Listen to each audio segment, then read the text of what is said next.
ယောဂဝေဒနာနှင့်ဒုက္ခဆင်းရဲခြင်းတို့ဘာကြောင့်ရှိနေရသနည်းဆိုသည့်မေးခွန်းအတွက်ဓမ္မပညာဆိုင်ရာရှင်းလင်းချက်အမျိုးမျိုးရှိပါသည်။မြောက်ကယ်ရိုလိုင်းနားတက္ကသိုလ်မှဓမ္မသစ်ကျမ်းပညာရှင်ဘာတ်ယမန်သည်သူ၏စာအုပ်ကို God's Problem ဟုအမည်ပေးထားသည်။ထိုစာအုပ်တွင်တမန်ကျမ်းစာကဒုက္ခဆင်းရဲခြင်းနှင့်ယောဂဝေဒနာတို့၏အကြောင်းရင်းကိုအဓိကအားဖြင့်နည်းလမ်းနှမျိုးဖြင့်ရှင်းပြထားသည်ဟုသူကတင်ပြထားသည်။ပထမရှင်းလင်းချက်မှာဖျားသခင်၏ပြစ်ဒဏ်ပေးခြင်းဖြစ်သည်။တနည်းအားဖြင့်ပြင်းထန်သောယောဂဝေဒနာသည်အ ਨੇ ဆုံးအချို့သောအခြေအနေများတွင်လူသားတို့ကျူးလွန်သောအဖြစ်များအတွက်ပြစ်ဒဏ်တစ်ခုဖြစ်နိုင်သည်ဟုယူဆခြင်းဖြစ်သည်။ဤအယူဆကိုဟိန္ဒူဘာသာဗုဒ္ဓဘာသာနတ်ကိုးကွယ်မှုအစ္စလာမ်ဘာသာဂျူးဘာသာနှင့်ခရစ်ယာန်ဘာသာပါဝင်အဓိကဘာသာတရားများစွာတွင်ကြည်ကြဲပြန့်ပြန့်တွေ့ရှိရသည်။ယောဟန်ခရစ်ဝင်ကျမ်းအခန်းကြီး9တွင်ယေရှုသည်လေဖြတ်နေသောသူတဦးကိုကုသပေးပြီးနောက်သင်သည်ကျမ်းမာခြင်းသို့ရောက်ပြီးတာ၍ဆိုသောအမှုမရောက်မီအကြောင်းနောက်တဖန်ဒုစရိုက်ကိုမပြုနှင့်ဟုမိန့်တော်မူခဲ့သည်။ဘော့စတွန်မြို့ရှိကင်ဆာဝေဒနာရှင်များကိုတွေ့ဆုံမေးမြန်းခဲ့စဉ်သူတို့၏ယောဂသည်ဖျားသခင်ထံမှပြစ်ဒဏ်ပေးခြင်းဖြစ်သည်ဟုခံစားမိခြင်းရှိမရှိမေးမြန်းခဲ့သည်။တခါတရံဖျားသခင်သည်လူတို့ကိုဆုံးမရန်သို့မဟုတ်ပြစ်ဒဏ်ပေးရန်ယောဂဝေဒနာကိုအသုံးပြုတော်မူသည်ဟူသောဖော်ပြချက်ကိုသဘောတူသလားသဘောမတူဘူးလားသို့မဟုတ်မသေးချဘူးလားဟုမေးမြန်းခဲ့သည်။ဤပရိသတ်ထဲတွင်လည်းကောက်ရိုးစစ်တမ်းငယ်တစ်ခုပြုလုပ်ကြည့်လိုပါသည်။တခါတရံဖျားသခင်သည်လူတို့ကိုဆုံးမရန်သို့မဟုတ်ပြစ်ဒဏ်ပေးရန်ယောဂဝေဒနာကိုအသုံးပြုတော်မူသည်ဟူသောဖော်ပြချက်ကိုသဘောတူသူမည်များရှိသည်။သဘောတူသူ၃ပုံ၂ပုံခန့်ရှိပုံရသည်အချို့ကမသေးချာကြသေးသလိုသဘောမတူသူများလည်းရှိကြသည်။ဘော့စတွန်ရှိကင်ဆာဝေဒနာရှင်များကိုမေးမြန်းရာတွင်22%ကသူတို့ခံစားနေရသောကင်ဆာယောဂသည်ဖျားသခင်၏ပြစ်ဒဏ်ဖြစ်သည်ဟုယုံကြည်ကြသည်တနည်းအားဖြင့်ကင်ဆာဝေဒနာရှင်9ဦးလျင်တဦးကျော်ကထိုသို့ယုံကြည်နေခြင်းဖြစ်သည်အမေရိကန်ပြည်ထောင်စုရှိခရစ်ယာန်ဓမ္မအမှုဆောင်600ကျော်ပါဝင်ခဲ့သောသုတေသနတစ်ခုတွင်လည်းအလားတူမေးခွန်းကိုမေးမြန်းခဲ့သည့်အချက်လက်များကိုဆက်လက်စုဆောင်းနေဆဲဖြစ်တော်လဲဓမ္မအမှုဆောင်15%ကထိုဖော်ပြချက်ကိုသဘောတူခဲ့ကြသည်ထို့ကြောင့်ပထမအမြင်အရယောဂဝေဒနာနှင့်ဒုက္ခဆင်းရဲခြင်းကိုတရားမျှတသောပြစ်ဒဏ်တစ်ခုအဖြစ်နားလည်နိုင်သည်ဒုတိယရှင်းလင်းချက်မှာဂရမန်ကစကြဝဠာအတွင်းရှိမကောင်းသောတတ်ခိုးများဟုခေါ်ဆိုသောအရာကြောင့်ယောဂဖြစ်ပေါ်လာခြင်းဖြစ်သည်တနည်းအားဖြင့်ယောဂအတွက်စာတန်သို့မဟုတ်နတ်ဆိုးတတ်ခိုးများကိုအပြစ်တင်ခြင်းဖြစ်သည်ဤအမြင်ကိုလည်းအဓိကဘာသာတရားများစွာတွင်တွေ့ရှိရပြီးဂျူးဘာသာနှင့်ခရစ်ယာန်ဘာသာတို့တွင်အထူးထင်ရှားသည်ဥပမာယောဘဝတ္ထုကိုစဉ်းစားကြည့်ပါယောဘခံစားခဲ့ရသောဝေဒနာများ၏နောက်ွယ်တွင်စာတန်၏ဝိညာဉ်ရေးတန်ခိုးရှိနေသည်ကိုဝတ္ထုအစပိုင်းကလေးကတွေ့မြင်နိုင်သည်ခရစ်ဝင်ကျမ်းများတွင်လည်းယေရှုသည်လူများစွာကိုကုသပေးခဲ့ရာအချို့သောယောဂဝေဒနာများသည်နတ်ဆိုးတို့၏လှုပ်ဆောင်မှုနှင့်ဆက်ဆက်နေကြောင်းတွေ့ရသည်ထို့ကြောင့်ယဉ်ကျေးမှုနှင့်ဘာသာတရားနောက်ခံအမျိုးမျိုးရှိသောလူနာများစွာသည်ယောဂ၏အကြောင်းရင်းကိုတဖျားသခင်၏ပြစ်ဒဏ်ပေးခြင်းသို့မဟုတ်နှင့်မကောင်းသောဝိညာဉ်ရေးတခိုးများ၏လှုပ်ဆောင်ခြင်းဟူ၍ယုံကြည်ထားကြသည်ခရစ်ယာန်ပညာရှင်တဦးအနေဖြင့်ဤရှင်းလင်းချက်များသည်လက်တွေ့ကြပြီးအလေးအနက်ထားသင့်သောရှင်းလင်းချက်များဖြစ်သည်ဟုသင်ယုံကြည်ပါသလားကျွန်တော်အဖြေမှာယုံကြည်ပါသည်ဟူ၍ဖြစ်သည်သို့သောဤကိစ္စသည်ဟုတ်သည်သို့မဟုတ်ပါဟုသာရိုးရိုးရှင်းရှင်းဖြစ်ဆို၍မရနိုင်လောက်အောင်ပိုမိုရှုပ်ထွေးသည်ဟုထင်ပါသည်ထို့ကြောင့်အနှဲငယ်ရှင်းပြလိုပါသည်ဤအကြောင်းအရာများနှင့်ပတ်သက်၍တမန်ကျမ်းစာ၏တွင်တင်ချက်ကိုကျွန်တော်အလေးနက်ထားပါသည်ထို့သို့လေ့လာရတွင်အချက်နှစ်ချက်ကိုအထူးသတိပြုမိသည်ပထမအချက်မှာယောဂအလုံးအတွက်ဖျားသခင်၏ပြစ်ဒဏ်ပေးခြင်းကတိုက်ရိုက်အကြောင်းရင်းဖြစ်သည်ဟုမယူဆသင့်ခြင်းဖြစ်သည်တနေ့တွင်ယေရှု၏တပည့်တော်များကမွေးရပါမျက်စိကန်းသောသူတဦးကိုတွေ့ခဲ့ကြသည်ထိုအခါသူတို့ကအရှင်ဖျားဤသူသည်မျက်စိကန်းလျက်မွေးဖွားရခြင်းမှာမိသူ၏အပြစ်ကြောင့်ဖြစ်ပါသည်။သူကိုယ်တိုင်၏အပြစ်ကြောင့်လားသို့မဟုတ်သူ၏မိဘတို့၏အပြစ်ကြောင့်လားဟုယေရှုအားမေးမြန်းခဲ့ကြသည်။သူတို့ကထိုသူ၏ယောဂသည်သူကိုယ်တိုင်သို့မဟုတ်သူ၏မိဘများ၏အပြစ်ကြောင့်ဖြစ်ရမည်ဟုကြိုတင်ယူဆထားကြသည်။ဤအယူအဆသည်လူတဦးခံစားနေရသောဒုက္ခသည်အတိတ်ကပြုခဲ့သောမကောင်းမှု၏အကျိုးဆက်ဖြစ်သည်ဟူသောကံယူဆနှင့်ဆင်တူသည်။သို့သောယေရှုကဤသူ၏အပြစ်ကြောင့်လည်းမဟုတ်သူ၏မိဘတို့၏အပြစ်ကြောင့်လည်းမဟုတ်ဟုရှင်းလင်းစွာဖြေကြားခဲ့သည်ထို့ကြောင့်ယောဂအလုံးသည်ဖျားသခင်၏ဆုံးမခြင်းသို့မဟုတ်ပြစ်ဒဏ်ပေးခြင်းကြောင့်ဖြစ်သည်ဟုပြောဆိုခြင်းမှာမှားယွင်းသည်ဟုကျွန်တော်ယုံကြည်ပါသည် ဒုတိယအချက်မှာနာမကျန်းဖြစ်နေသူတဦးအားတင်းဤအပြစ်ကြောင့်ဤယောဂခံစားနေရခြင်းဖြစ်သည်ဟုပြောဆိုခြင်းသည်အလွန်အန္တရာယ်ရှိသည်ထို့သို့ပြောခြင်းကယောဂခံစားနေရသူ၏စိတ်ပိုင်းဆိုင်ရာနှင့်ဝိညာဉ်ရေးရာကိုပိုမိုထိခိုက်စေနိုင်သည်သို့သောတစ်ဖက်တွင်လည်းဖျားသခင်သည်လူတို့ကိုဆုံးမသွန်သင်ရန်အချို့အခြေအနေများတွင်ယောဂဝေဒနာကိုခွင့်ပြုတော်မူနိုင်ကြောင်းတမန်ကျမ်းစာ၌ရှင်းလင်းစွာတွေ့ရသည်ဥပမာကောရိန္သုအသင်းတော်ကိုတမန်တော်ပေါလုသတိပေးခဲ့သည်သူတို့သည်သခင်ဖျား၏ညစာကိုမထိုက်မတန်သောပုံစံဖြင့်ပြုလုပ်ခဲ့ကြပြီးအသင်းတော်အတွင်း၌လည်းမေတ္တာနှင့်စည်းလုံးညီညွတ်မှုကင်းမဲ့နေခဲ့သည်ထို့ကြောင့်သင်တို့တွင်အားနည်းသောသူနှင့်နာမကျန်းသောသူများစွာရှိ၍အချို့တို့သည်လည်းအိပ်ပျော်ကြပြီဟုပေါလုကရေးသားခဲ့သည်သို့သောဤအကြောင်းအရာသည်ဖျားသခင်ကတိုက်ရိုက်တန်ခတ်သည်ဟုရိုးရိုးရှင်းရှင်းပြောနိုင်သည့်ထက်ပိုမိုရှုပ်ထွေးနိုင်ပါသည်လူခန္ဓာကိုယ်ကိုတတ်မှတ်ထားသောတဘာဝနိယာမများနှင့်အညီတိဆောက်ထားသည်ဥပမာကျွန်တော်တို့တွင်အလွန်ကောင်းမွန်သောခန္ဓာကိုယ်တစ်ခုရှိသည်တခါတရံအရသာရှိသောရေခဲမုန့်ကိုစားနိုင်သည်သို့သောခန္ဓာကိုယ်ကိုအဆိပ်ဖြစ်စေသောအရက်သို့မဟုတ်မူရစ်စေသောအရာများဖြင့်အဆက်မပြတ်ဖြစ်နေပါကခန္ဓာကိုယ်ပျက်စီးသွားမည်ဖြစ်သည်လူခန္ဓာကိုယ်သည်တနေ့လျင်ဘီယာအမြောက်များတောက်သုံးရန်ဒီဇိုင်းပြုထားခြင်းမဟုတ်ပါထို့သို့သောအလေးထား၏အကျိုးဆက်ကိုအချို့သူများကြုံတွေ့သိရှိပြီးဖြစ်ပေမည်ကျွန်တော်တို့၏ခန္ဓာကိုယ်သည်ကိုယ်ကျင့်တရားနှင့်လူနေမှုပုံစံတို့နှင့်လုံးဝမသက်ဆိုင်သောအရာမဟုတ်ပါကျမ်းမာစွာကြီးထွားဖွံ့ဖြိုးရန်အထောက်အကူပြုသည့်အပြုမူများရှိတဲ့ကဲ့သို့ကျမ်းမာရေးကိုပျက်စီးစေသောအပြုမူများလည်းရှိသည်ပြဿနာမှာအချို့သူများကယောဂတိုင်းတွင်ဖျားသခင်၏ဓာတ်ရိုက်ဝင်ရောက်ဆွတ်ဖက်မှုကိုမြင်လိုကြခြင်းဖြစ်သည်သို့သောအချို့သောယောဂများသည်ဖျားသခင်၏ဓာတ်ရိုက်ပြစ်ဒဏ်ပေးခြင်းကြောင့်မဟုတ်ဘဲကျွန်တော်တို့၏မိုက်မဲသောဆုံးဖြတ်ချက်များနှင့်မကျန်းမာသောလူနေမှုပုံစံတို့၏တဘာဝအကျိုးဆက်ဖြစ်နိုင်သည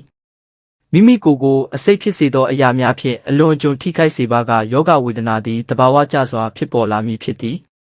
တမန်ကျမ်းစာတွင်အထက်ပါအမြင်နှမျိုးဖြင့်အလွန်အရေးကြီးသောတတိယအမြင်တစ်မျိုးကိုလည်းတွေ့ရသည်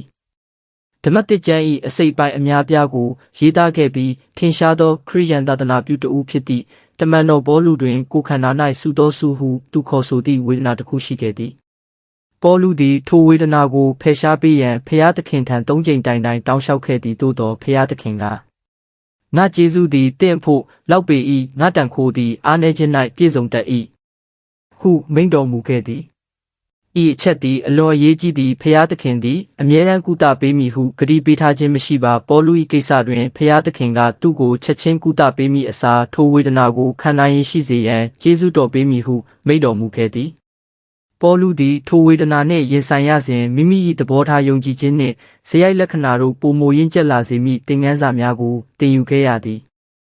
ကျွန်တော်တို့၏ဘဝတွင်လည်းအလားတူအဖြစ်အပျက်များကိုတွေ့မြင်ရသည့်အနည်းငယ်သောအခက်အခဲနှင့်အဆင်မပြေမှုကြောင့်ပင်စိတ်ဆိုးဒေါသထွက်နေသူများရှိသည်သို့သောစမ်းသပ်ခြင်းနှင့်ဝေဒနာအတွင်းသင်ယူရသောသီးခံခြင်းနှိမ့်ချခြင်းနှင့်ယုံကြည်ကိုးစားခြင်းတို့သည်ကျွန်တော်တို့၏ဝိညာဉ်ရေးအသက်တာအတွက်အလွန်အရေးကြီးနိုင်သည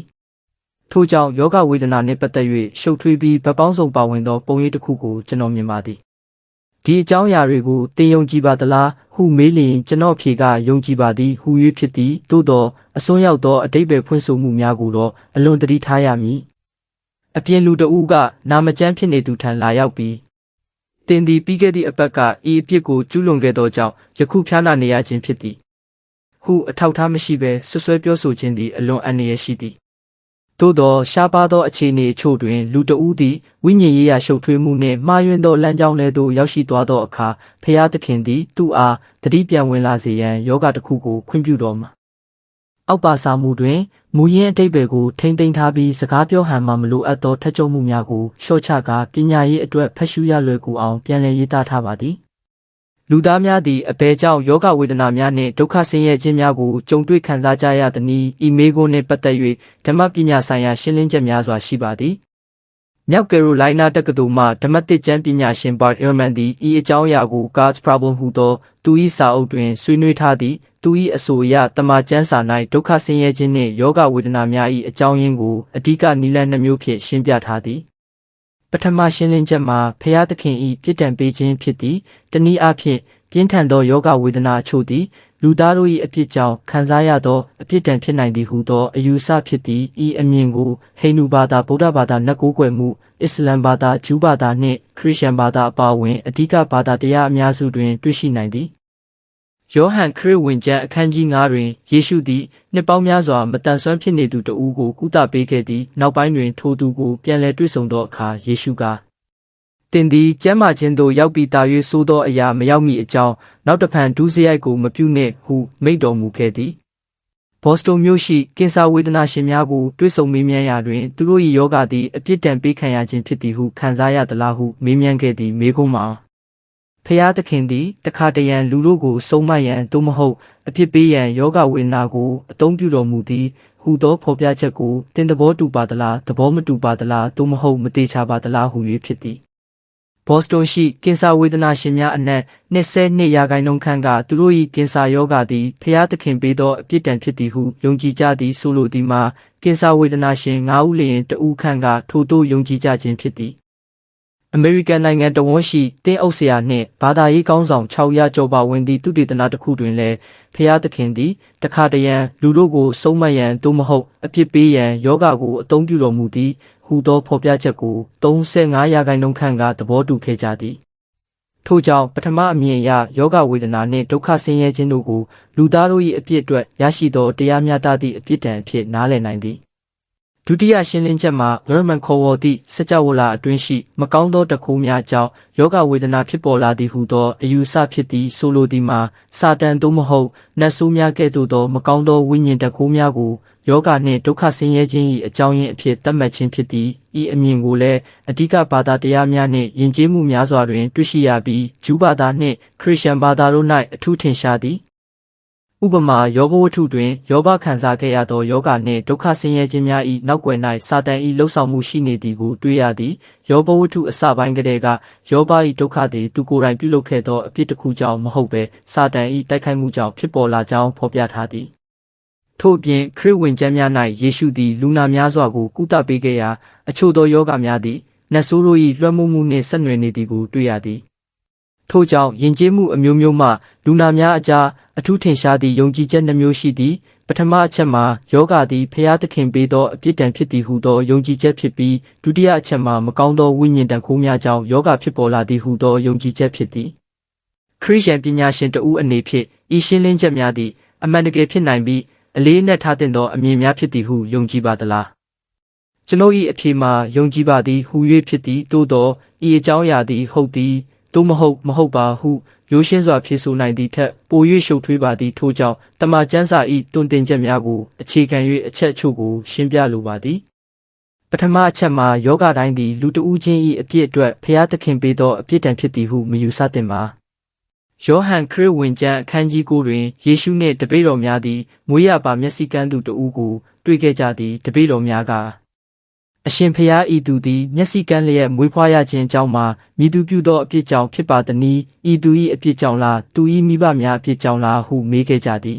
။တပည့်တော်များကထိုသူ၏ယောဂသည်သူကိုယ်တိုင်သို့မဟုတ်မိဘများပြုလုပ်ခဲ့သောအပြစ်တစ်ခု၏အကျိုးဆက်ဖြစ်မည်ဟုယူဆထားကြသည်သို့သောယေရှုကဤသူပြုသောအပြစ်ကြောင့်လည်းမဟုတ်သူ၏မိဘများပြုသောအပြစ်ကြောင့်လည်းမဟုတ်ဟုဖြေကြားတော်မူခဲ့သည်ထို့ကြောင့်ယောဂတိုင်းသည်ဖျားသခင်၏ဆုံးမခြင်းသို့မဟုတ်အပြစ်ပေးခြင်းကြောင့်ဖြစ်သည်ဟုပြောဆိုခြင်းသည်မမှန်ကန်ပါဒုတိယအချက်မှာယောဂဝေဒနာခံစားနေရသူတဦးအားသင်၏အပြစ်ကြောင့်ဤယောဂဖြစ်ရခြင်းဖြစ်သည်ဟုအလင်းစလိုပြောဆိုခြင်းသည်အလွန်အန္တရာယ်ရှိသည်ထို့သို့ပြောဆိုခြင်းကနာမကျန်းဖြစ်နေသူ၏စိတ်ပိုင်းဆိုင်ရာနှင့်ဝိညာဉ်ရေးရာအခြေအနေကိုပိုမိုထိခိုက်စေနိုင်သည်သို့သောတစ်ဖက်တွင်ဖျားသခင်သည်လူသားတို့ကိုဆုံးမသွန်သင်ရန်ယောဂဝေဒနာကိုခွင့်ပြုတော်မူနိုင်ကြောင်းတမန်ကျမ်းစာ၌ဖော်ပြထားသည်ဥပမာကောရိန္သုအသင်းတော်အကြောင်းရေးသားရာတွင်တမန်တော်ပေါလုကအသင်းတော်အတွင်းဖြစ်ပေါ်နေသောမှားယွင်းသည့်အပြုအမူများကြောင့်အချို့သူများသည်အားနည်းခြင်းနာမကျန်းဖြစ်ခြင်းနှင့်တေဆုံးခြင်းတို့ကိုပင်ကြုံတွေ့နေရကြောင်းပြောထားသည်တို့ရာတွင်ယင်းကိုဖျားသခင်ကတိုက်ရိုက်တန်ခတ်ခြင်းဟုသာနားလည်ခြင်းထက်ပိုမိုရှုပ်ထွေးနိုင်သည်ကျွန်ုပ်တို့၏ခန္ဓာကိုယ်ကိုတဘာဝစီမင်းများနှင့်အညီဖန်ဆင်းထားသည့်ထိုစီမင်းများကိုအဆက်မပြတ်ချိုးဖောက်ပါကတဘာဝအကျိုးဆက်အနေဖြင့်ယောဂဝေဒနာများဖြစ်ပေါ်လာနိုင်သည်ဥပမာအားဖြင့်အလွန်ကောင်းမွန်သောစက်ကရိယာတစ်ခုရှိသည်ဟုစဉ်းစားကြည့်ပါထိုစက်ထဲသို့အသုံးပြုရန်တင့်လျော်သောအရာများကိုထည့်သွင်းပါကကောင်းမွန်စွာအလုပ်လုပ်မည်ဖြစ်သည်သို့သောအသုံးပြုရန်မတင့်လျော်သောမိတိုင်းအက်ကိုဟောကဲသို့သောအစိတ်တောက်များကိုအဆက်မပြတ်ထည့်သွင်းပါကထိုစက်သည်ပျက်စီးသွားမည်ဖြစ်သည်